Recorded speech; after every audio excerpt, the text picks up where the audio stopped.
Доброго вечора, good evening, dear colleagues. Thank you for joining us today for this exceptionally important conversation about Ukrainian archives and museums at Russia's war of aggression against Ukraine. Our chair of Undergone History of Ukraine at the European University Viadrina is flattered to organize tonight's discussion together with the Robert Havemann Gesellschaft and the European Times Research Project. We are especially grateful to the director of this project, Professor Annette Werberger, who agreed to moderate our event. Just a few more words before passing the floor to my much more competent and eloquent colleagues. Quite recently, we all experienced the next crime committed by the Russian Federation and its occupation troops in Ukraine. I mean the destruction of the Kakhovska dam. As a result of it, 10 libraries, 5 museums, and 22 archaeological sites were affected by flooding. According to the official state of the Ukrainian Ministry of Culture, since February 24th, 2022, and until mid-May this year, more than 600 cultural objects were affected by war. UNESCO, as of June 2023, recorded damage to 260 cultural sites, including damage to the unique collection of the Kherson Region State Archive, looted by the Russian authorities. Behind these figures are unique sites and monuments destroyed, including those that managed to survive the German occupation during the Second World War and the perturbations of the revolutions and wars of the early 20th century. We are talking about irreparable damage, not only locally, but at the European level. Just one example here, if I may, is the medieval Tyarin fortress, 31 kilometers from the Kakhovka Dam, an invaluable monument of Ukrainian, Lithuanian, and Kyrgyz or Crimean Tatar culture. It seems the Russian war crime in Kakhovka, especially in the Western media, has not been sufficiently covered and reflected. Will this open the way for new crimes? What aspects of the cultural heritage problem during the war have not been given enough attention so far? That's just a couple of possible questions for our today's discussion. I wish us all a thoughtful and productive conversation, and I give the floor to my colleague, Professor of Eastern European Literatures at the European University Viadrina, Frankfurt Oder, and the Director of the European Times Forschungskolleg, Annette Werberger. So, dear Annette, the floor is yours. Thank you, Andrei. Thank you and good afternoon and welcome to our talk on archives, on cultural sites, on culture and the role of the artist in Ukraine today during the Russian war of aggression against Ukraine.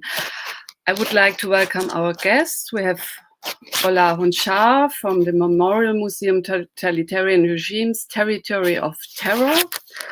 We have Hanna Lechun from the Rosen Archives. We have Volodymyr Yarmolenko from the Kiev Mohila University in Kiev. He joins us in the beginning only by audio, not by video, but he will join us later. My name is Annette Werberger and I'm working together with Andrei at a European university. I have to say that Alexander Honcharov from the band Selo Ilyudi in Kharkiv had to decline because of an emergency. The organizer today, maybe for everybody who's also joining in our online panel, is the Robert Havemann Society, founded in November 1990. And the society, and this is interesting maybe also in our context, documents the history and the experiences of opposition and resistance in the GDR. Sebastian Silm from the Havemann Society is helping us today to give the conversation a stable technical framework. The first person, and I thank you, Ola, for your dedication. She's speaking to us from the airport. Thank you for being to us in these circumstances. Ola Honchar is from the Memorial Museum of Totalitarian Regimes, with the title Territory of Terrors. He's, like me, a culturologist, anti-crisis manager, a director. She made a lot of very important exhibitions. For example, I want to stress the Ato exhibition in Luhansk in the Regional Museum of Local History in Starobilsk, 2020. She was also the CEO of the Museum Crisis Center Initiative, which arose in the first days of the Russian war against Ukraine.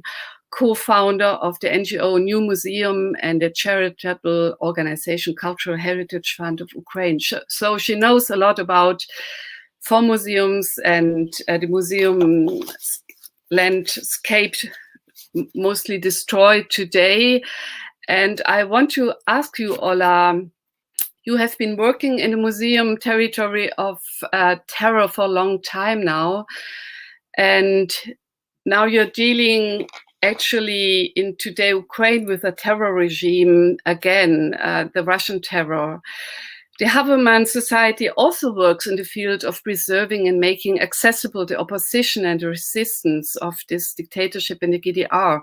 I know that you're very active in helping museums. Before you tell us about this important work, I would like to ask you if your experience with the historical territory of terror museum helps you somehow in any way. Maybe it's not the correct word, help, but influences your current work under these difficult circumstances.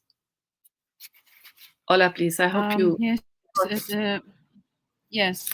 Hello, dear colleagues. Thank you for this conversation, for this discussion. Yes, and now I'm in München airport, so I not have a lot of time. But about your questions, yes, I think a lot about this. How this work in museum territory of terror helped me in this period of war, and I think the main idea is that. We in museum territory of terror understand that evil is not forever, and when we research this history of terror, listen interview with people from Lviv and West Ukraine who was repressed by communists, and we understand that they survive, and also we can survive, and evil it's not forever, but evil change their face. Yes, like we see now Russia terrorism regime, it's continuing from USSR regime, and evil not forever, but evil not end in general, and evil change the face, but instrument of terror stays the same. We also see this reference from the past about deportation people, about torturing people and genocide. And also we understand that this war in Ukraine not start 24 February, not start in 2014.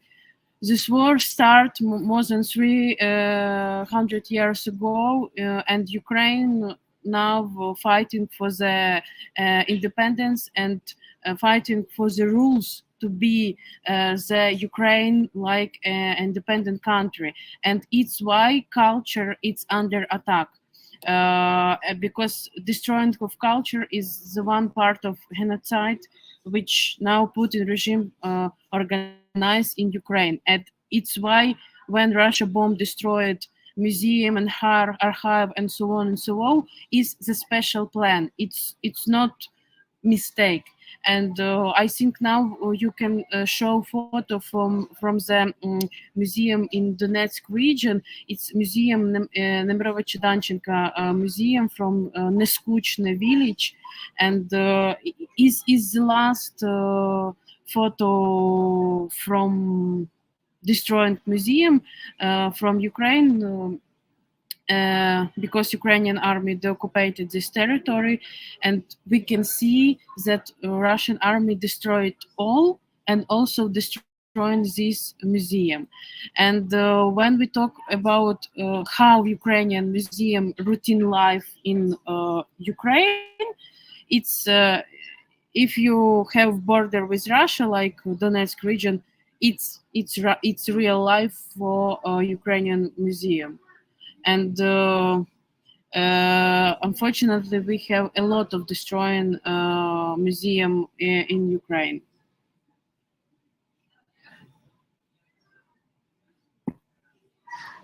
Thank you, Ola. And I noticed forever is not forever. That's a really cool phrase for someone who is doing archive work and museum work. Can you tell us a little bit more about support activities? What can be done in such a situation, and where would you situate the gaps and the difficulties today in preserving the rest of the destroyed museum work, or in digitalizing, or in only make it kind of topography of this kind of destroyed landscape of Ukrainian culture? I think very important to say that we understand in Ukraine from the first day of war that official protocol and all rules that we know from the Second World after Second World not work in war what we have in Ukraine now. Also now I'm going to Madrid to big workshop, and we start talking with the scientists about new algorithms, protocol, and research the Ukrainian experience. And it's very important for me to say that, because some experts outside from Ukraine said that you have this protocol and you must use them, but it not work in Ukraine, and Russia bombed, especially bombing museum. Also, war in Ukraine explains that official networking sometimes not work. Official protocol, official contact, and work only this horizontal structure. And from the first day of war, also I was in Lviv, and we create a museum crisis initiative when we organize this helping for museum workers. And it's not it's only horizontal contact and horizontal networking. And now you can show this to infographic from Museum Crisis Initiative. First infographic, you can see a map of Ukraine and numbers region when we organize helping for Ukrainian museum. It's more than 10 region. And what we do, we organize individual financial support for Ukrainian museum workers who stay in Ukraine and continue work, because a lot of my colleagues now not have salary to continue their work, because sometimes museum destroyed or destroyed their administration who manage museum, and museum workers do volunteering work, but continue and do. And it's war in Ukraine. It's also how to be museum worker and stay in this profession. Yes, because sometimes my colleagues, it's online between life and death to save the collection, to save the artifacts. And in Museum Crisis Center, we focus from the first day of war, from March to now, to organize this individual financial support to colleagues. And also we have this big networking. It's 10 regions and more 130 museums in this networking, and we continue on do this work to raise money and share money for people who need money for life to stay in Ukraine, because a lot of my colleagues also do volunteer job to organize some packet materials for Ukrainian museum. We're also in contact, but in general we focus on this topic to organize financial support. And these two infographic you can see. One infographic show this. Hear what we are talking about. Yes. So loud, so please. Sorry. Down your voice. Okay. Sorry, I'm in airport and some people listen also my lecture. Yes, so you can see this geography of museum crisis networking, and it's what we do.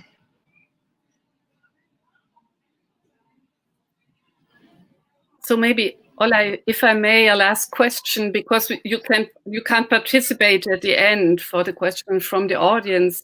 What, in your opinion, how is the awareness outside of Ukraine of what's happening in Ukraine related to destroying culture sites? What do you experience when you meet people outside of Ukraine about what they know, what's happening there?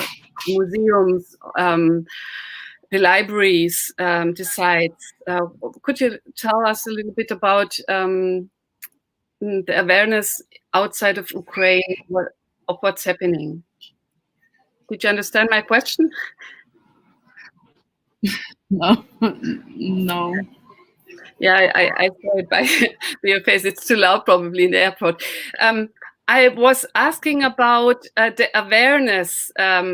What do people know about all the destroyed sites, museums in Ukraine, outside of Ukraine? A lot of people, I think, don't know what is happening there. Also in Germany, maybe they know about one archive or one museum, but they can't see that systematically museums and cultural sites are destroyed. What do you meet? What is your experience of people outside of Ukraine? Also people working maybe in museums, but also everybody, you could say. What do I say about what's happening? Do they know about it? Have we still more awareness?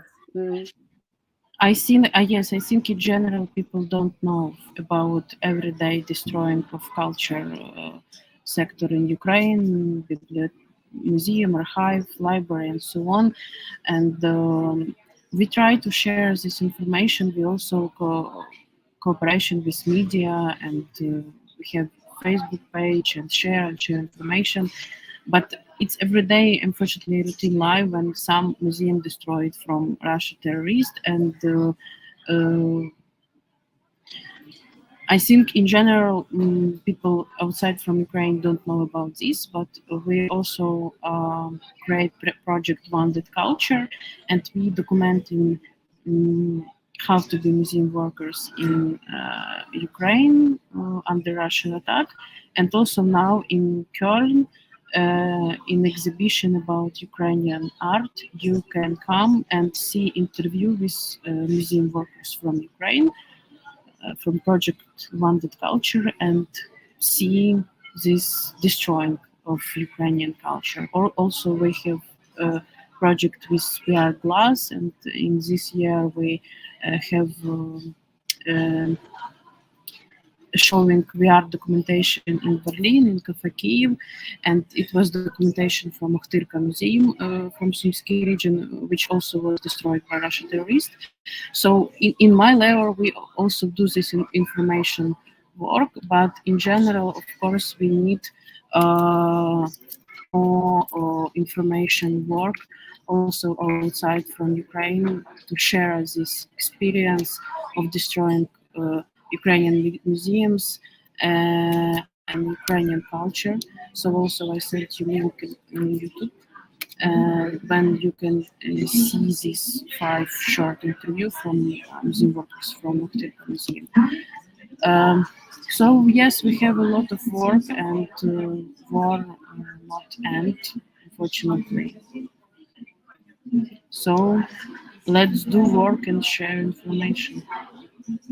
Yeah, thank you, Ola, so very much for being with us, for informing us. We will try to maybe somehow publish all the information you gave us to raise awareness of what is going on, and to maybe to have more support still.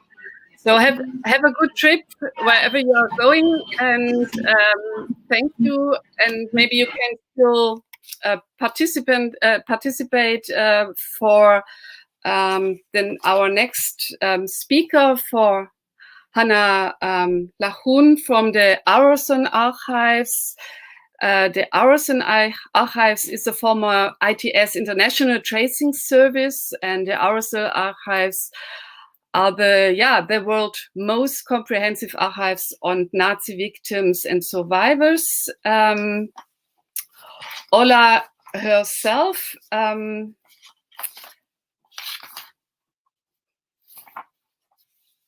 Hannah herself lives in Berlin now and has been working as a research assistant in the archive description department of the Arson Archives already for years. Hannah studied cultural science, photography and history in Kiev, London and Berlin. She wrote her master thesis on photography of Ukrainian forced laborers. And it's a very important theme. I think we were very late in Germany to acknowledge all the Ukrainian forced laborers, it's Zwangsarbeiter in Germany. So it's an important task to raise awareness of what happened in the Second World War with Ukrainian forced laborers. And you brought a presentation also, Hannah, for us, and I would like to ask you our first question about the current situation of the archives in Ukraine, and what does it mean for the Erinnerungsarbeit, the future remembrance work in Ukraine, which gained momentum in the last 2 decades, developed very importantly, and now with the full invasion of Russia, there's a totally different situation. So could you tell us a little bit about the situation actually with reference to the remembrance work in Ukraine? Sure. Thank you very much for the introduction. Unfortunately, the situation is dire. We all know. I have made a presentation, so you can put that on the background. So I'll be talking and just the pictures. There are too many pictures to show. We know that damages to culture heritage are uncountable. All available reports from organizations like UNESCO, but even also Ukrainian organizations, they concern mostly only those territories where the organizations could assess the damage. So the much bigger destruction in the recently deoccupied areas, or the areas which are still under occupation, they remain undocumented. And it is known that losses of archival heritage are also huge. In the first days of the full-scale invasion, due to Russian telling, the building of Regional Security Service of Ukraine in Chernihiv burned down, together with its archive of over 13,000 cases of documents on Soviet repression, German occupation, and other topics. And in the first picture, you can see the building burning. It's a snapshot of a video which captured this moment. And on the second picture, you can see an empty storage room, and it's a storage room of State Archives of Kherson region, which was mentioned earlier. It was heavily looted during the occupation, and also the evaluation of losses is still going on. One can already say that around 500,000 cases has been stolen, cases, which means millions of documents. It's so roughly said half of everything the archive had, and it's a huge loss. But there is still hope that they will be found somewhere, that they were looted and will not be destroyed like the documents in the Chernihiv SBU archive. But also many smaller district archives have suffered from shelling, looting, vandalism, and lots of them were heavily mined during the retreat of Russian army. You can see in the last picture a half-destroyed building. In the last floor of this building is situated the district archive of Vysokopilye. It's in Kherson region. And it was mined and then damaged by Russian shelling. And the documents remain lying in the ruins till today. So you can see in the picture, I suppose it is from late autumn. The situation is still now the same. The documents remain lying there over half a year because it is impossible to assess the building because it is mined and the floor collapsed. The cases in Kherson are very illustrative because we know that the museum collections were systematically stolen as well, and then Russian teachers were brought in to teach their version of the region's history in schools. And in this version, of course, the Ukrainian territories have no history or autonomy of their own, but they have always belonged to this common history with Russia. And this destruction of all artifacts of local history will certainly have very sad consequences in the future, when these blind spots created by Russians today will be filled with propaganda, or it will be easier to question the real events. I think it's, this would be my answer to your first question. Yeah. Thank you, Hannah, for answering. You already spoke a little bit about Kherson and the losses there. And could you elaborate a little bit the situation after the blowing up of the Kakhovka Dam? Andrei already mentioned a very big number of museums and sites are destroyed. Very famously destroyed was the painted house of Paulina Raiko. Everybody knew about it now through social media and some articles in The Guardian, etc. But could you say a little bit about this new atrocity, this new terror act of the Kakhovka Dam? What did you notice? What can you say about it?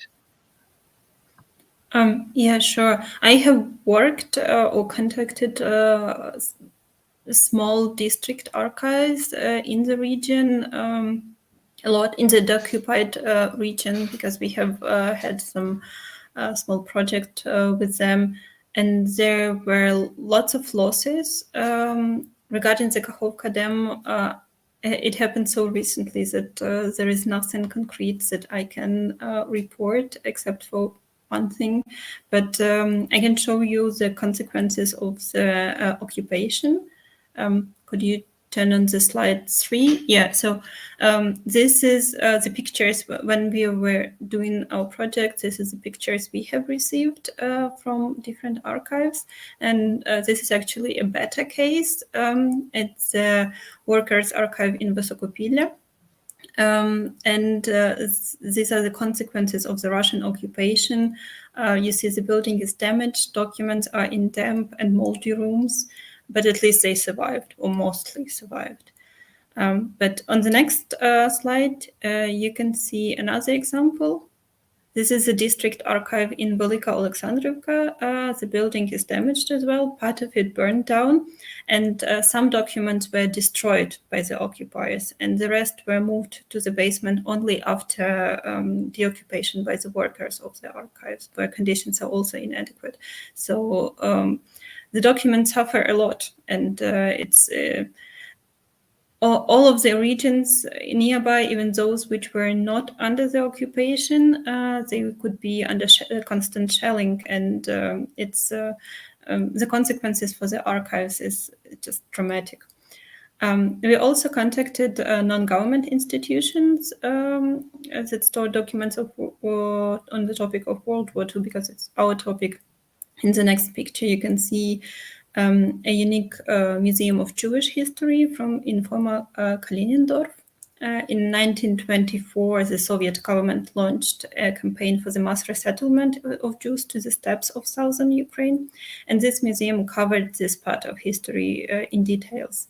And now all the research, archival work, artifacts, around 500 of them, original unique documents were all destroyed or looted.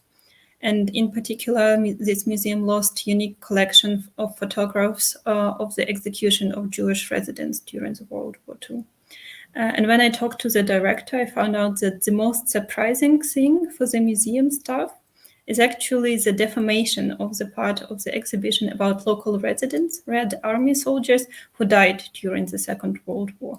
As we all know, the Russian narrative seems to be completely identified with the Soviet military narrative, but nevertheless, the military on the ground does not go into subtleties of their own propaganda, and they just destroy any proof of local history, not trying to understand what it means for them or for locals. And there are also pictures of how the museum looks now. It's in the next one. It's today a point of resilience. It's a project of the Ukrainian authorities, which was initiated in November 2022 amid massive shelling of critical infrastructure by Russia. And these are places where heat, water, electricity, mobile communication, etc. are provided. In this case, also Starlinks, as the village has no internet or communication. And the building of the museum is one of the several buildings that survived in the whole village. So it's the situation, as you see, it's very bad. In this regard, Arlsen Archives, as partners of ERI, you can see in the next slide the title of the project, decided to organize a project for 3 months this summer. We have signed a contract with a researcher from Ukraine who has worked on cultural missions and documented the war crimes of Russian army to go to document the situation with micro-archives, specializing in Holocaust and World War II. And the first field trip was actually planned for 6th of June. So unfortunately, it was impossible due to the destruction of the Kakhovka Dam by Russians, as most of the areas that we have planned for this project were actually affected by the flood directly. Now this project has been postponed, and in the next day already we hope to regain it, but I'm just fearing how much materials have been lost again. Maybe may I ask a question related to the presentation directly before you come to the next official question? You could say, interestingly or sadly, I noticed that a lot of Germans, when they read about Ukraine, they notice all the history of Ukraine. For example, in the south, there were Mennonites, there were Jewish settlements, German settlements, Tatar settlements. And in the moment you are experiencing this kind of knowledge, for example, today, I think there was the city of Ravnopil was liberated. And I myself learned that there was a very strong Jewish settlement coming from the 19th century, coming out, and there was a kolkhoz or a kind of kibbutz there. And in the moment you know it, you know already there is nothing left. So it's a kind of experiencing at last the Germans learn a lot of more, maybe also the English, the French, the Italians about Ukraine, but in the same time, all these sites are destroyed. It's really tragic to have this kind of learning and also learning about destroying. Maybe it's not a question, it's a kind of comment to the things you also presented. So maybe if you want to add something to this experience, is the same kind, is it similar somehow also to Ukraine, that somebody didn't know all the history in the south, for example, in Kherson, in the around Mariupol, and is now noticing all these important museums, small museums, so very important for the regional history. And in the southeast of Ukraine, you had all this struggle during the civil war in the 20th century. And then you have the German invasion. So it's a very difficult thing to notice that a whole regional history is destroyed a third time, you could say, purposefully. Maybe you could add a little bit on this observation. We have still time.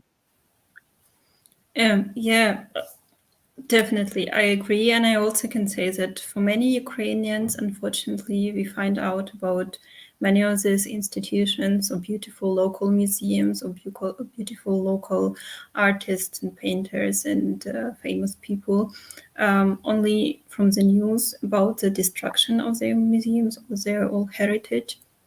Of course, it's not for all of them, but it's like that.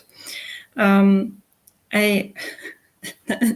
it was a lot, and I got a little bit lost. But what I wanted to say, it's also probably important not to fall into the extreme of mourning everything, because not everything is being destroyed, or not everything is destroyed by now. There is still much left, and we do not have to wait to this moment until it is destroyed. One should organize the culture missions, we can organize projects, we can organize help. There is still a lot of institutions there or in other regions of Ukraine which are very interested in cooperation and very eager to work, and they want to support. I think the statistics, the presentations that Ola Vanchar showed us is also a beautiful illustration of that. There are still so many people in all of the regions who want to preserve the culture heritage that they have, that they are preserving, and they need help. So it's important talking about destructions. Of course, it's very tragic, but it's not the only thing that is happening. There is still many things left, and it's important to support them.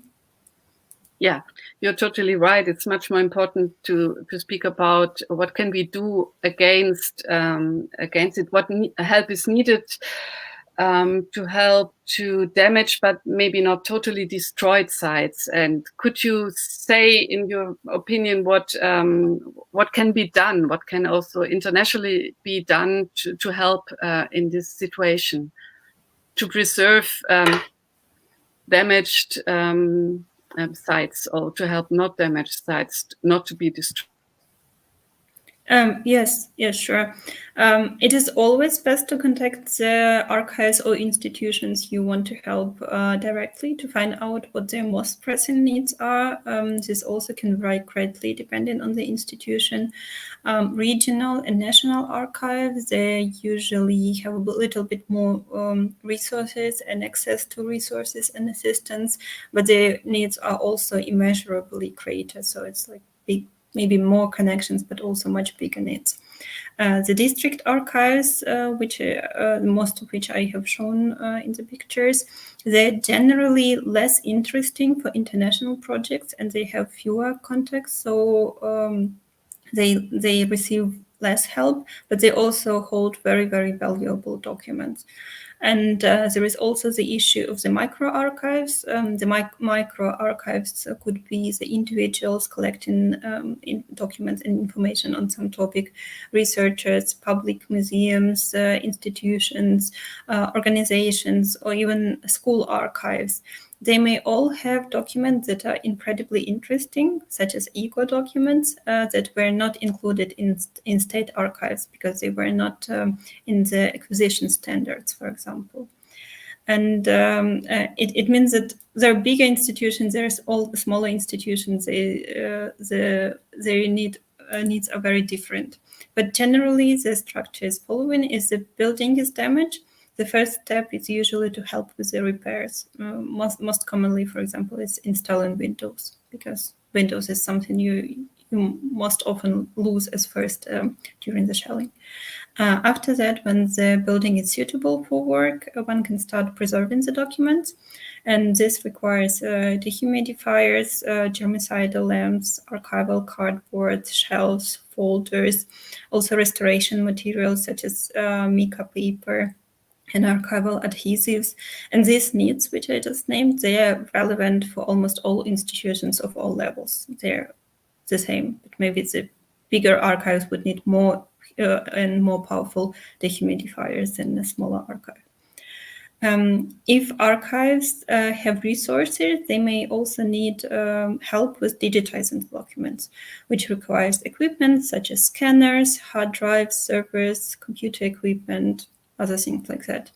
And very often, these projects cannot be carried out at all or at large scales because there is lack of personnel.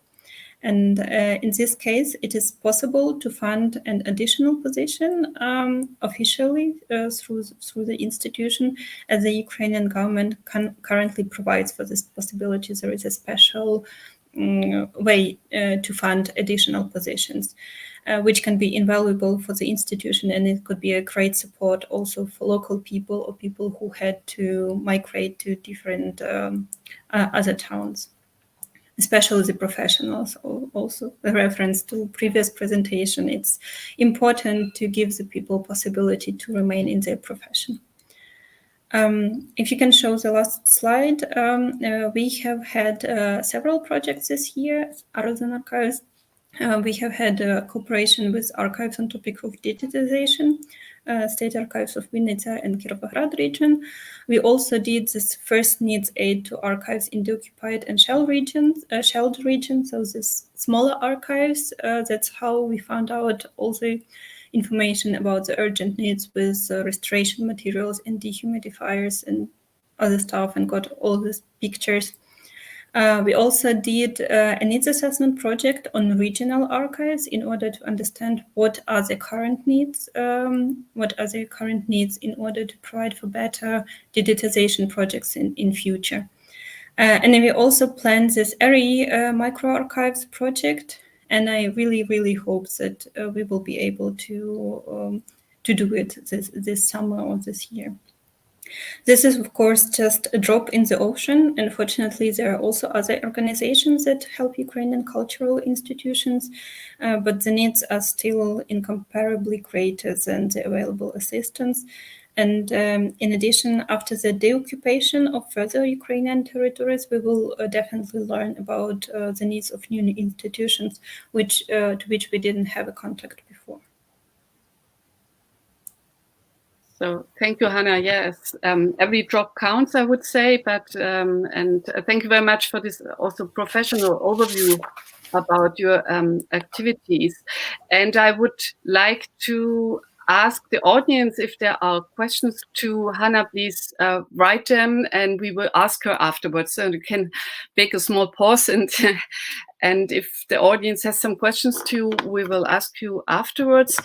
Now I would like to ask once again my colleague Andriy Portnov, maybe has a kind of historical perspective also of what's happening in the cultural sites in Ukraine, in the south, especially in the east. Andriy, happy to have you still here. Maybe you could add your view on it a little bit. Yeah, yeah, thank you very much. So first of all, I'd like to thank, of course, Hannah for all the examples and photos she showed, because they're really amazing. And, you know, frankly speaking, looking at them, I've asked myself why, for instance, in the German media, there was no real coverage of the story of the Jewish museum in Kherson region. That's a scandal, actually. That's a scandal. And what Oliver told us also. So again, if we devote at least half of space we are devoting in the German media to discussing once again Bandera with the same arguments all the time, to some concrete stories of such archive, that would be really great. Something real and not just, you know, all this same bullshit all the time. That's first. Actually, I'm very grateful for this question, because, you know, only now, listening to you, dear colleagues, I came to the conclusion that, of course, we know from history that things that are unfortunately comparable to what we're experiencing now, they happened during the Second World War. For instance, right before the outbreak of war, a very famous and very talented historian, female historian from Kyiv, Natalia Polonska-Vasylenko, she prepared a 2-volume edition of, now attention, documents about the southern Ukraine in the 18th century. And she collected mostly the documents from Dnipro and Crimean archives. And it was almost ready to be published, but then the war started. And actually, apparently, there was a kind of complicated story behind it, but she never evacuated from Kyiv, so she remained on the occupied territory. Yeah, and that is why later on she has had to move to the west and lived and worked in Munich, where I am now. And the book was never published, dear colleagues. The book was never published. There is a very important publication project now, to publish it finally in Ukraine. And now attention, what happened to the documents Polonska prepared for the publication? They mostly were destroyed because the Dnipro archive was severely destroyed during the war, and the Crimean archives were very much destroyed during the war. First by the Germans, of course, by the German troops, and then by the Soviet troops when they recaptured the area. And now imagine, like, the only access to the historical documents lost forever, yeah, is a manuscript of Polonska Vasilenko preserved in the archive in Kiev. And actually, I should admit, I was really kind of shocked when more or less the same happened to me. Right before the full-scale aggression, I've asked my colleagues to make copies of some NKVD files from the Chernihiv Secret Service archive, and literally a couple of days after it was destroyed. So it's kind of, like, it's hard to imagine, because actually archive, when we say like archive, go to archive, it seems like, there is some like heritage that is waiting for us, right? So we could go there anytime and look into it and compare and, maybe even just enjoy the paper it is written on.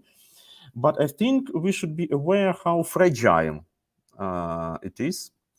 And the stories of not just Polonska, but also many, many other scholars, they are very relevant nowadays. And actually, if I may, I'll ask a kind of a provocative question. That's my specialty, like asking provocative questions, Hanna, but maybe also you, Annette, if I may.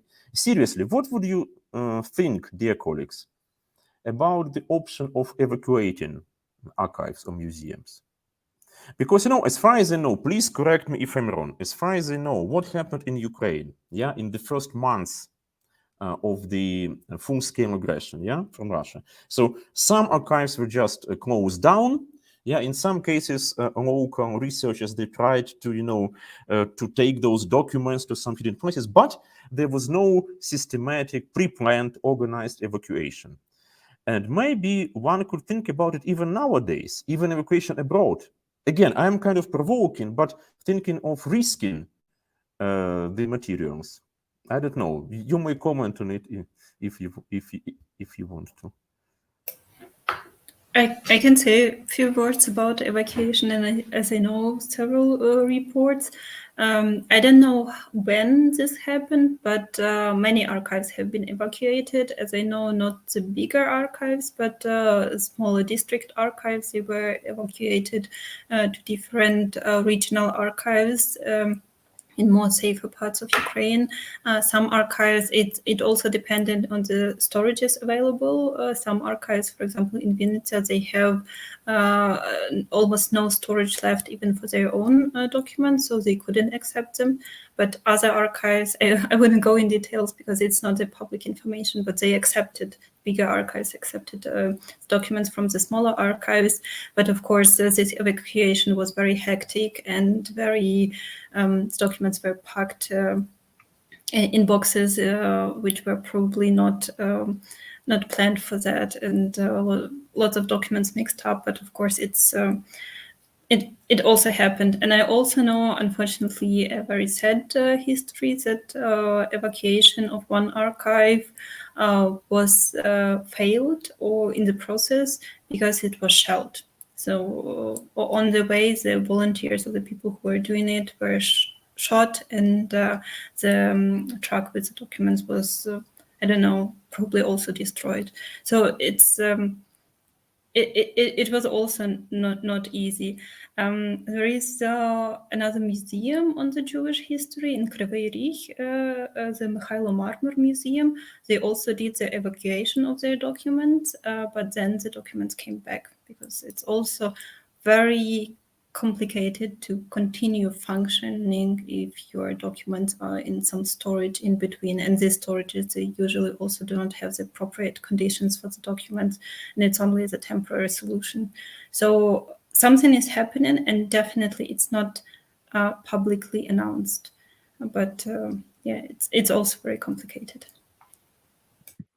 Yeah, thank you, Hannah, very much. I'm doing Jewish history, and Ukraine is so very important to understand Jewish history in Central Eastern Europe. And thank you for giving all this information. We have a question from the chat. Maybe you could also answer it, Andriy or Hannah.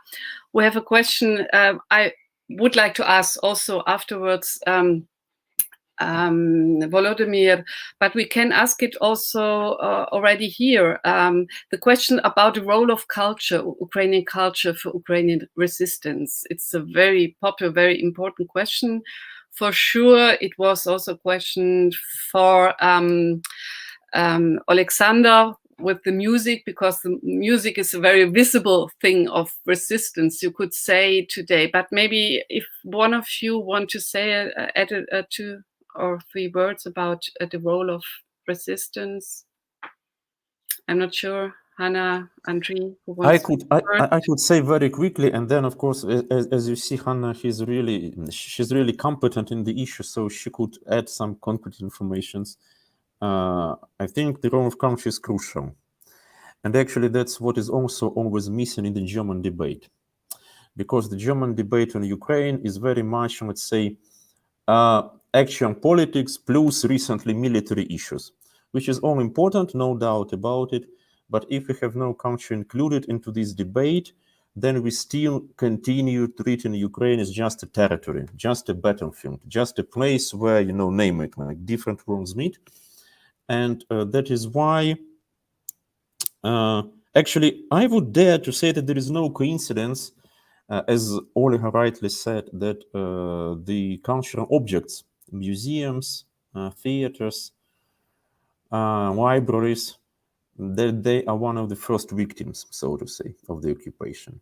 Because again, we could easily imagine, and we could have examples from history of another occupations that are trying to preserve cultural heritage as much as possible. But it's not the case now. And that's interesting because, again, like according to official propaganda, it should be part of the so-called Russian world, right? It should be. For instance, in case of Kherson, it's very much about this idea of Catherine II and colonizing the steppe and so on. But still, despite these propaganda efforts, the material evidence is very much destroyed. And actually, again, coming back to Kakhovka story, what was destroyed in Kherson itself, we have several architectural objects from the 18th and 19th century. So if you wish, Russian imperial architecture, it was destroyed by the Russian crime with Kakhovka hydroelectric station. And that's, again, it's a kind of interesting question about the role of history as history, yeah, and so-called historical arguments. Because they're kind of historical, but in fact, of course, it's something else. So I think that we need, especially in Germany, if I may say so, we need a very serious and deep reconsideration of the role of culture. And when we're talking about the role of culture, let me be very clear about it. Of course, I do not mean just, let's say, the so-called culture of ethnic Ukrainians. If you're talking about culture, it's automatically also the culture of the Germans, the Jews, first and foremost, the Crimean Tatars, so the Krimly people, and also other groups. Like if it's about southern Ukraine, it's about Bulgarians, right? It's about Serbs. And you could have like the long list of groups, Karaims, of course, yeah, and so on. And I think we really need more attention to culture, in this entire conceptualization of the ongoing war. And then we could understand it's better, actually, what's going on and why. Now I stop and, of course, pass the floor to Hannah. So, yes. Would you like to add something, Hannah? Or should we make it to the end? Please go ahead if you want to add something. I thought to add probably about the different ways of preserving culture. We all know, of course, the museum collections and archival collections and private heritage, like the Museum of Polina, or not the museum, the house of Polina Raykova's also collection of her works. But there are also other levels of cultural heritage that we have, and probably it's like globally in the world not yet processed and assessed. And I remembered about 2 projects which I find very interesting, which many people say that this war is happening online and digitally, and it is the most documented war that ever happened in the world. This also is in some case happening with this preservation of the culture. One of the projects is saving cultural heritage online, or Sucho or Sucho, the abbreviator. And they originally started as a project of data scrapping of all the information which is stored on the websites of different cultural institutions of Ukraine. Because we know in many cases there are no backup copies anywhere, and if the server where all the information is stored is being destroyed, the information is destroyed. So they decided to start this data scraping project where they would copy all the information from the local archives websites and museum websites and other cultural institutions, and saving them on the servers, so it would be also a digital footprint or digital the preservation also of digital reflection of their cultural heritage. And I find this also very unique and important and special case about Ukraine. And there is also, I tried to Google it just now, but I didn't find the exact name. I just was astounded to find out that there are several projects on the 3D scanning of the buildings and monuments, not only the museum objects, but the whole buildings or monuments or bigger structures in different towns of Ukraine and cities, which are aimed to preserve this 3D structure of the building, so it would be better and easier to reconstruct them in case they're being shelled or in case they're being damaged, because usually just images or photographs are not enough, and this could have so much more information, which is important for that. So I think, yes, this topic is huge. And so much is happening, as well as so much is being destroyed so fast. Thank you, Hannah. Good to know that somebody is covering up and knows so much about the situation and can introduce us. We have now Volodymyr Yermolenko with us. I have another question, but I will ask it at the end of our session. Volodymyr, welcome to our small round. Thank you for coming in. I want to present you only shortly in a few words. You're a very visible person of Ukrainian cultural activism, which we need all the time, very, very often. You're a philosopher, you're a journalist, you're a writer, you're now also the president of PEN Ukraine, you're a doctor of political studies, and you have also a PhD in philosophy. You come from the Kiev-Mohyla University, our partner university, also in the Evacuation. We met already also maybe 4 years ago at the Evacuation on a Sunday morning, and you presented with colleagues Ukrainian histories and stories, and now it's a very important book. A lot of people are reading it. Steven Seagal wrote, he made his summer conference on the text on your book, and I always tell people who want to know something more, you can look up in the book, maybe there is something about journalism and different kinds of questions. So very, very happy to have you with us, and I want to ask you several questions. Maybe the first one is related also to the things we discussed now with Andriy, the question would be, can the systematic destruction of Ukrainian cultural property in Europe also, you could say, in this, our contemporary Europe, be compared to any other period, in your opinion?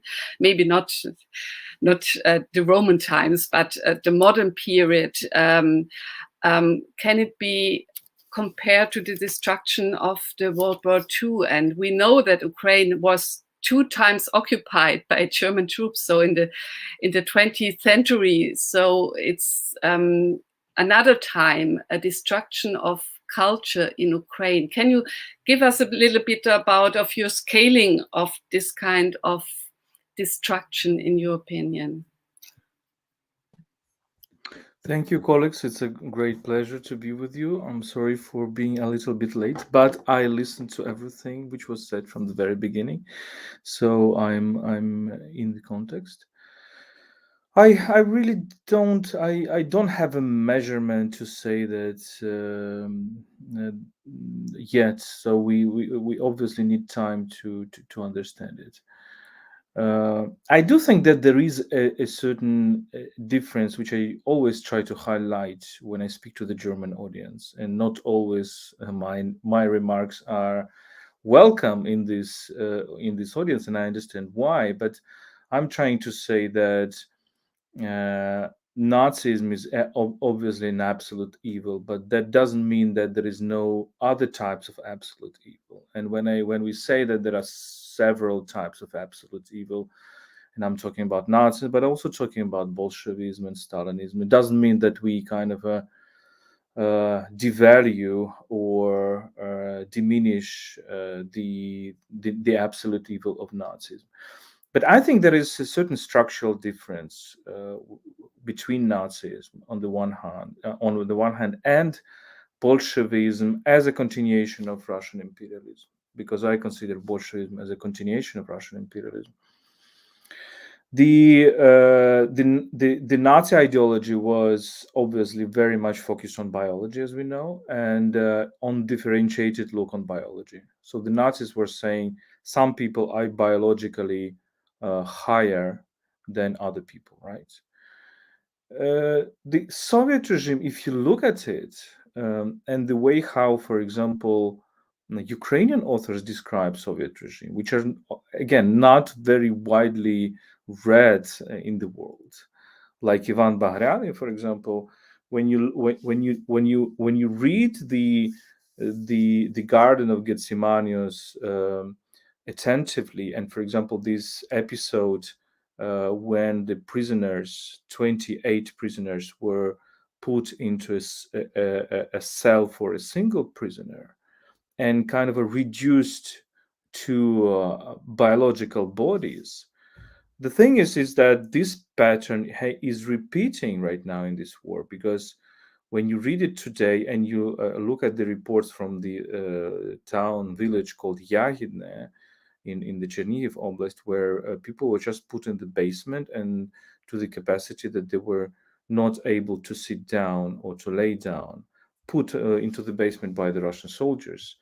And this kind of a reduction of people to a pure biological kind of biological elements, biological subjects, which are, and like Bahraini was describing, the prisoners were, transported during those times, Stalinist times, in the wagons for cattle, and in these wagons for cattle, you had either 40 people or 8 horses, and depending on the situation, right? So we underestimate how the Marxism, the Russian version of Marxism, was also biological in a way, but in a different way than the Nazism. It was reducing all the people to kind of a biological subjects with no differentiation. So it was not a question that somebody is hierarchically higher than others biologically, but still there was this biological reductionism.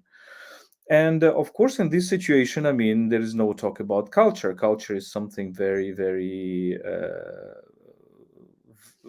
culture is not something which is needed on the one hand for this people, and therefore culture was annihilated.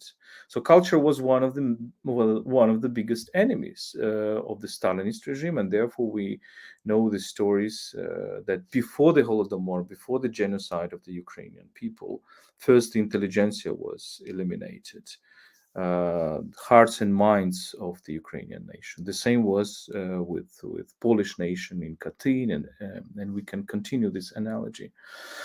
So coming back to the Russian imperialism, I think we need to understand, and this is my point, is that Russian imperialism, compared to for example, the maritime empires of the West, of the Western maritime empires of the 19th century, like British or French Empire, which were colonizing the distant people and distant lands, and were trying to build this ontology of difference and say, you are different than me, you are colonized different than myself, colonizer, and you will never be the same as myself.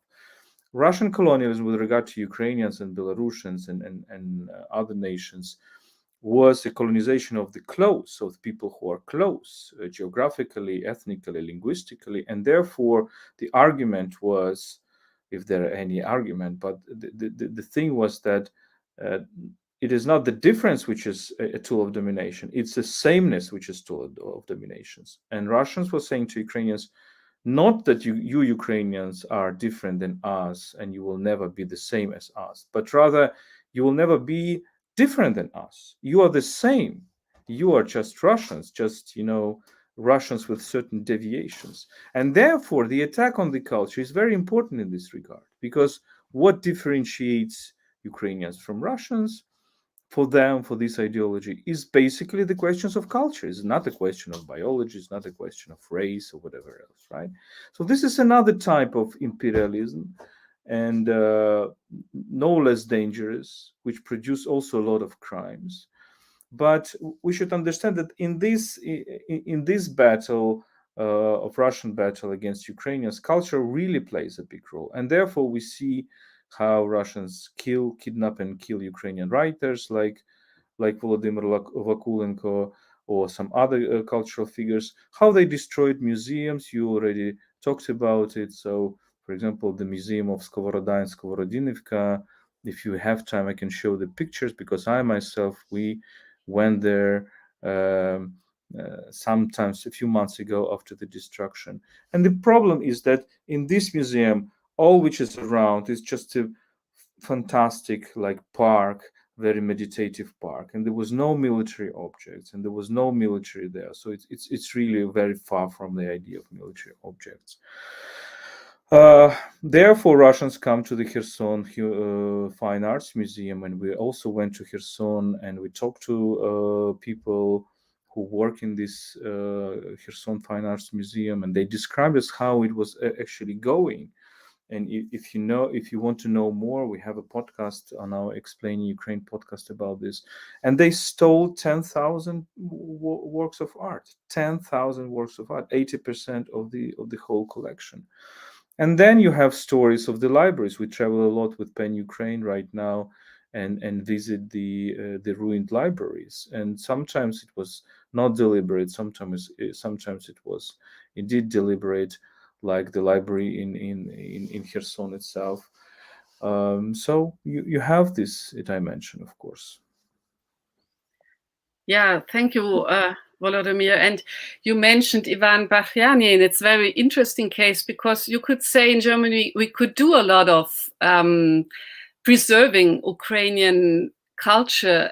Also, myself as a Slavic scholar or scholar of Slavic languages, because he wrote and he died at the end in Neu-Ulm, and nobody knows about him. It was maybe the first person who spoke about him was Andriy, maybe two other persons. And so I think nobody knows about the book he published in Neu-Ulm you spoke about. So we have a lot of space to do something. Actually, now we have the books, we have the things, but there's no translation, no knowledge, nothing about it. And you're right, it's the thing you said already, Hannah. It's a long history, or it was Ola, I think, about centuries where we didn't have enough attention and awareness of Ukrainian culture, only as a kind of ethnic culture, maybe some songs or some clothing, but not about also a lot of text, a lot of authors and everything. So maybe you already spoke about the Skovoroda Museum, and that's maybe a question I wanted to ask you. We have the impression that the Skovoroda Museum was destroyed very early on. I think it was March or maybe April. May. It was May. May. Okay, sorry, it's later. But on the same time, you have a lot of a large turn to this kind of historical figures in Ukraine also. You have Moors with Skovoroda, you have festivals with Skovoroda. A lot of people are speaking about Skovoroda, who's an authors not easy to read, I would say, because he wrote 300 years ago. So it's could you say a little bit about the dynamic about this kind of relation to Ukrainian culture at the moment, the role for the resistance? We heard already the question from the audience to it. Maybe your thoughts about it. Maybe you can bring up Skovoroda, but also some other authors. Well, Skovoroda is very symbolic, and there are better people to talk about him. My friend Taras Lute, Ukrainian philosopher, who just published a thick book about Skovoroda. We also have for your audience, which is understands in English, we have on our podcast Explain Ukraine, we have an episode about Skovoroda as well. But I think Skovoroda is important. It's indeed very difficult to read. So you cannot really read him without footnotes brilliantly made by Leonid Ushkalov and some other scholars. But it's interesting how it comes back with generations, right? How for example, he was very important for such people as Dmytro Chizhevsky, who is also very important. Nowhere of German culture. He was coming back with my teacher, Professor Miroslav Popovich, who also wrote a book about him. I think it's a question that Skovoroda gives a certain archetypes of the Ukrainian culture. One of them is connecting the ancient Greek world, ancient and Latin world with the Christianity. This is something was absolutely not typical for the 18th century. So 18th century was rather a century where you are either a person interested in the ancient Greek and Latin world and all this democratic and republicanism, etc., or you are Christian and more or less conservative, etc. And we have several exceptions in this way. In France, or rather in Switzerland, we have Jean-Jacques Rousseau. In Germany, we probably have Goethe, who tried to combine these two worlds, these two pillars of the European culture. In Ukraine, you have Skovoroda, right? Another interesting thing is how he combines the rural world with the urban world. And this is something we also can be thinking about today during this. It's a one of those eco philosophers. So it's maybe fashionable to talk about this eco philosophy or eco literature. I remember that recently a brilliant American writer with Ukrainian origin, Askol Melnichuk, published a piece about the forest song of Lesya Ukrainka, calling it an echo poem. So there is a lot of it in the Ukrainian culture, and that's very interesting, how a person does not oppose him or herself to nature and ecology environment, but rather sees the connections. And then, of course, when we talk about culture and resistance, first, there are lots of cultural figures who are in the army, actually. And some of them are my close friends, like some of them are my students, former students, like Yarina Chernohus, who is a great poet who just published a very good book of poetry, which is, by the way, has reference to Heidegger, which is called Dasein, the defense of the presence. And then we have very talented poets like Artur Dron, very young, Igor Mitrov, Boris Humenyuk. Now Dmytro Lazutkin joined the army, Artem Chekh, Artem Chepai, and many others who are actually in the army. So they show this resistance by not only by words but by actions. All the others whom I know, there is not a single cultural figure in Ukraine who is not volunteering for the army and for civilians in very different ways. So for us, it's very typical members of PEN Ukraine to meet in Kramatorsk or Slovyansk or make a trip to the front line. We've just returned from a trip which was very close to the Russian border. We went to the north of Kharkiv Oblast, 2 kilometers from the Russian border. So, and then we have a poetry, for example, which is, I think it's now one of the points of revival of Ukrainian poetry. And I urge the German public to, and German translators to take these poems. Poetry is not, it's of course a big work to translate it, but these are mostly short text, and it's very necessary that the Polish, the German, and other European publics knows about it. So I do think that Ukrainian culture responds to these very tragic events, of course, with a very strong voice and very atypical voice, and it's really a voice that needs to be heard. Yeah, thank you. We have already a new question from the audience. I wanted to ask you still, maybe it's too big a question about the consequences for the Ukrainian memory culture, but maybe it's you could answer if you want, but we could also bring in one or two questions from the chat. One question, a new question, was about the influence of the war into music and other cultures. You mentioned already the poetry in, for example, Chapai and Tesh are very not. They are visible in the German newspapers and in a lot of texts. I think it's not the first time they are mentioned here. The other authors not so much, and we try to translate a lot of poetry at the moment, but there are few people who are doing it, but it will go on, the work. But the question about the influence or the reaction of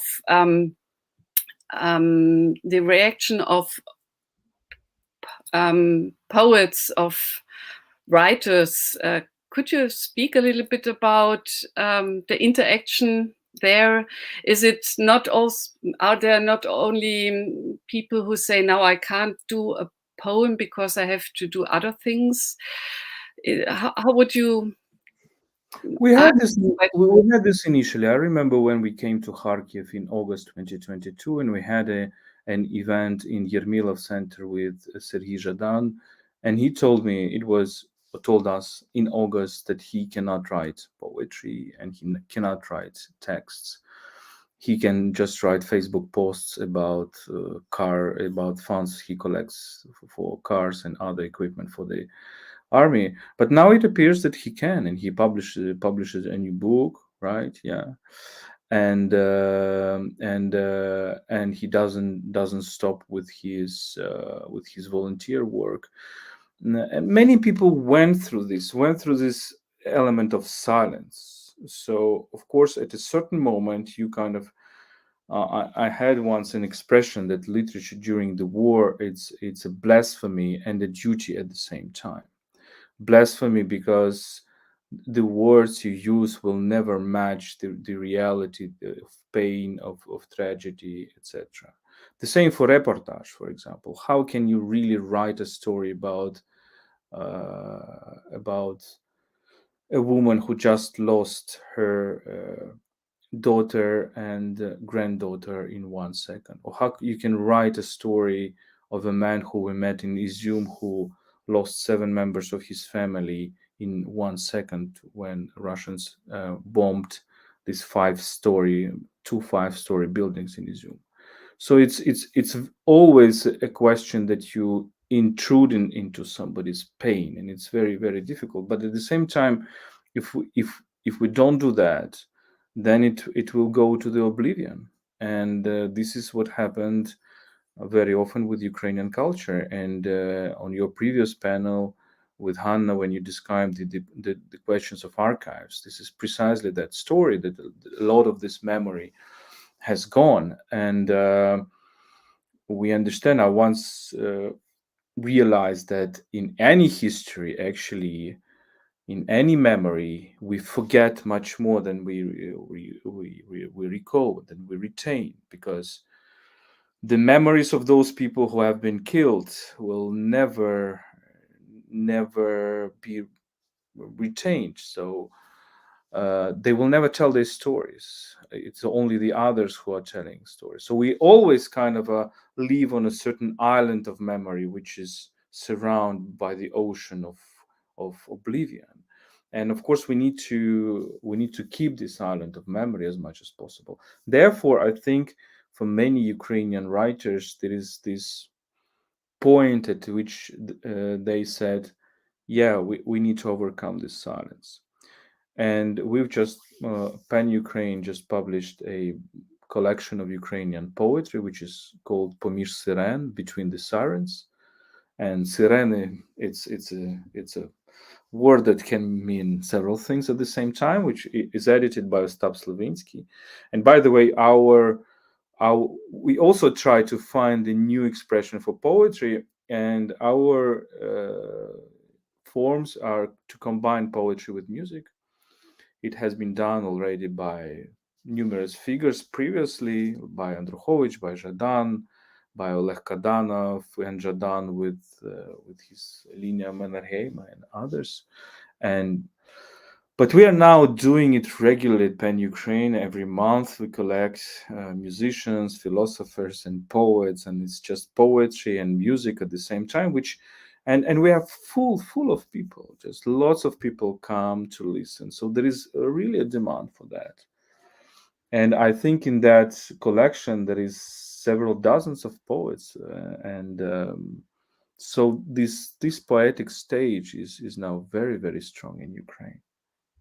Yeah, I can imagine. I'm a scholar of poetry, so it's I noted this from early on that poetry has a very important role now. And I remember last week we had a friend of Vasil Stus and a sister of Vasil Stus in a small online discussion. A colleague of us from U-Time moderated it, and the friend of Vasil Stus told me that, or told us, I was only a listener, that a lot of soldiers now are reading Stus there. She experienced this. But let us have a last question, or not a last, another question. We had a question about the change of memory culture of the Second World War, and maybe you can combine it with also the Ukrainian memory culture in general. People are interested what changes are going on. It's not an easy question, I would say. It's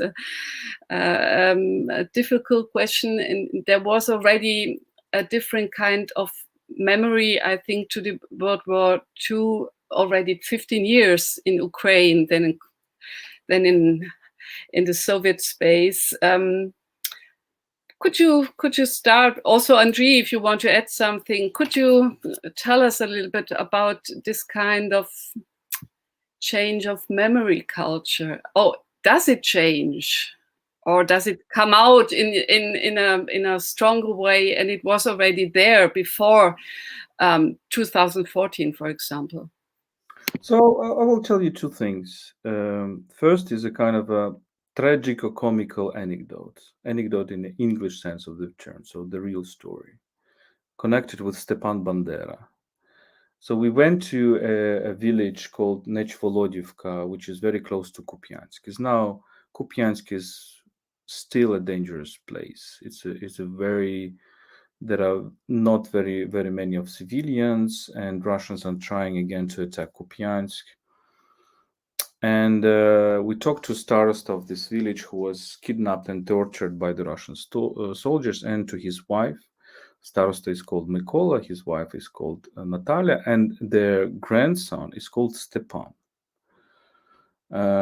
So one thing is, when they took him, the Russians, the FSB, it's not simple Russians, FSB, and they took them and they really asked him, where is Stepan Bandera?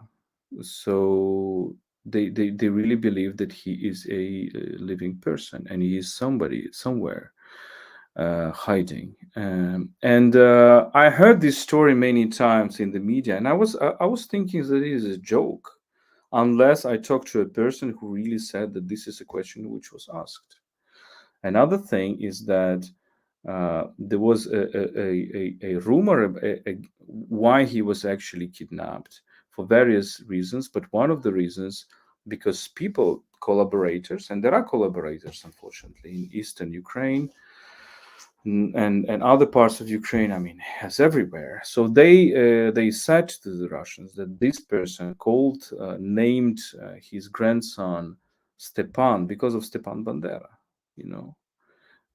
So this sounds absolutely hilarious to us, right? And absurd, because Stepan is a very widespread name in Ukraine. It's like Stephen or Stefan in Germany. So it's everywhere. But still there is these things which shows actually how for Russians it's not about memory. It's about very hallucinogenic absurdist approach to the past, which actually actualizes the past. So for the Russians, Stepan Bandera is a living person right now, and they are actually fighting him. And that's I think that's very psychoanalytical. So we need a kind of a new approach to think about it. So the attitude to the past, not as to the past, but is something that is really present today and really present physically. The second thing I would like to say is that I think that the change of memory culture in Europe after the Second World War was a change from the image of the hero to the story about the heroes to the story about the victims, and that was a very important change. And here we have the slogan "Never Again." Here we have this commemoration of 8th of May, etc. And Ukraine was kind of capturing these ideas well after 2014, especially when there was, contrary to the Russian narrative that можем повторить, we can repeat, so we can repeat the war, and every attempt to rethink the war and to say that look, there were crimes from the Stalinist side, and from the Red Army side, and Stalin was just killing his own people massively, and the way how he makes the war is horrible because he's killing his own population. That was for Russians obviously something unacceptable because it's not valuing the heroes of the Second World War. So Ukrainians were going into this also commemorating the victim story. But I think the current war shows that this is not enough. If you're focused only on commemorating the victims, it's very important, of course. But then you ask a question, okay, but who will fight? Who will resist if you're attacked? And of course, right now in Ukraine, we have a new kind of a cult of heroes, I would say. I don't think it is bad. I think it is good because it actually gives this example of people who stand against the enemy. And this is how, of course, the memory, Ukrainian memory, will be different from the Western European memory, because it will be a memory of reheroization, obviously. We just need to understand that there will be different memory cultures. Yeah. And do you want to add? Then we have a last question, but if you want to add something about memory culture and... I agree with Vladimir. I could just add that we should not be afraid of differences, really, because unfortunately in German debate quite often, it's not like my point, it was done by Ivan Krastev many years ago and other people, like this German memorial culture, it kind of expects everyone else, especially in so-called Eastern Europe, like in Bulgaria or in Ukraine, to follow the German pattern. But the German pattern of the Second World War was very, very specific indeed. And it could not be just replaced, let's say, in Ukrainian or Belarusian or any other context. And I think we should not be afraid of these differences. And also we should not forget, let's see, what stands behind. Because if you have any name, any figure, any flag, whatever, we should ask ourselves, what does it mean nowadays? Not in the 30s or the 50s. It's also important. For me as a historian, it's very important. But still, it's very naive to think that those meanings from the 40s or 30s or 50s, that they are automatically the same nowadays. They're not the same. And for instance, that's what Sergei Yekelchik always says, that we have also the dynamics, and that's normal, of course. We have the dynamics of, name it, like all those figures. And I hope that all this does not mean that we should stop critical historical research. about all those guys, because that's like, there is no contradiction in those two things, at least for me. Yeah. Thank you. And we have a last question, maybe also related to the German audience, but we have also a major German audience here, and I'm also myself interested how to go further. Which step can we take to further awareness of Ukrainian culture? And I have the questions about how could we bring Ukrainian culture closer to the German public, for example, and not only the contemporary authors we know very well now, but also, for example, from Skovoroda to Yuri Glenn. And you could also add all the writers who are not writing in Ukrainian, for example, but I could say for myself in Yiddish or in Polish or in Krim Tatar. What could we do? Myself, I think it's very important to make a kind of to show that Ukrainian culture is not a contemporary culture. It has a historical ground, and I and Claudia, we're making an anthology for that, but it's also hard to do because we have no examples, nothing to base it on. And also, Hannah, if you or Volodymyr, what are your ideas? How can we sustain this kind of new knowledge of Ukrainian culture in the German audience? Not only literature, Hannah, also maybe also art, documents from your field. What can be done? My answer probably would be too short for this discussion. I would just say, invite Ukrainian specialists and generally Ukrainian voices. They know what they do. They're professionals, and it's important to listen to them, not only to invite to take a point, but to really listen what Ukrainians have to say. And it's probably the only thing which is which would be my recommendation at this stage. Thank you.